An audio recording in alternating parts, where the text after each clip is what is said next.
ඔබට ඒ කාන්තී සුගතිය උපදින්න උපකාර වෙන කාරණා කීපයක් තියෙනවා. පළවෙනි දේ තමයි සද්ධාව.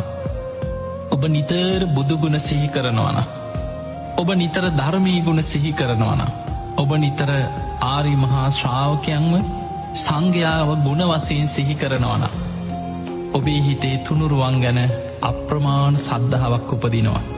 එහෙම සද්ධාව ඉන්ද්‍රයක් හැටියට, බලධර්මයක් හැටියට, සීක බලයක් හැටියට දියුණු කරගත්ත කෙනා, ඒ කෙනා කවදක් ඔතන කොයි මොහොතේ මැරුණත් ඒ සද්ධාවම බලවත් වෙලා ඔහු මරණින් මත්තේ සුගතිගාමී වෙනවා. පිංහතුනි, දවසක් දෙවිවරු පිරිසක් දිවිය ලෝකෙ සතුටු එමින් ප්‍රීති ගෝසා කරනවා. දෙවිවරු බුදු කෙනෙක් පහළ වෙනකොට බුදුන් සරණ යන අය නිසා දිවිය පිරිස වැඩි වෙනවා කියලා දෙවියන් ප්‍රීති ගෝසා කරනවා. ඒකට හේතුව බුද්ධ ශූන්‍ය කාලවල ලෝකෙ බලවත්ම දේ තමයි නියත මිත්‍යා දෘෂ්ටිය. පින් පව් කියල දෙයක් නෑ. ඕන අකුසලයක් කරපල්ලා. ඔය විපාක නෑ, කර්ම කරම්පල කියල දෙයක් නෑ. ඔය වගේ අදහසක් ලෝකෙ මිත්‍යා දෘෂ්ටිය හැටියට පැතිරෙනවා. ඒ මිත්‍යා දෘෂ්ටිය පිහිටන කාලේ, බලවත් වෙන කාලේ ලෝකෙ බොහෝ පිරිස අකුසල්වලට ලැජ්ජාව බය නැති වෙනවා. ඒ නිසා බොහෝ අකුසල් කරලා, පව්කං කරලා, මිත්‍යා දෘෂ්ටියේ යුතුව කටයුතු කරලා බොහෝ පිරිස මරණින් මත්තේ අපාගාමී වෙනවා.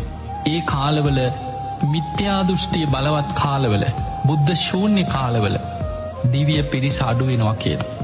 හැබැයි බුදුවරු පහළ වෙනකොට මිනිස්සු සද්ධාව ඇති කරගන්නවා, සිල් ගුණ දහම් රකින්නවා, දන් දෙනවා, පින් කරනවා, කර්මඵල විශ්වාසය ඇති කරගන්නවා, මෙලෝ පරලෝ පිළිගන්නවා, පාපයට බය ලැජ්ජාව ඇති වෙනවා. ඒ තුළ බොහෝ පිරිස මරණින් මත්තේ සුගතිගාමී වෙනවා. ගාථාවකින් කියනවා ඒකේචි බුද්ධන් සරණං ගතාසේ. ස්වාමීනී භාග්‍යතුන් වහන්සේ යමෙක් බුදුන් සරණ ගියොත් අවබෝධේ නතේ ගමිස්සන්ති අපාය, ඒ අය නම් අපායවල්ලෝට වැටෙන්නේ නෑ කිව්වා. පහාය මානුසන් දේහ, මානුසං කියන්නේ මේ මනුස්ස දේහය, මිනිස් කය, මිනිස් ශරීරය අතහැරියට පස්සේ දේව කායා පරිපුරේ සතියයි කාන්තෙන් සුගතිය යනවා. එතන පෙන්නන්නේ දිව්‍ය පිරිස වැඩි වෙනවා කියන බුදුන් සරණ යන අය නිසා. එතකොට අපිට පේනවා සුගතියක යන්නත් බලවත්ම දේ තමයි තුනුරුවන් ගැන සද්ධාව තියෙන්න ඕන.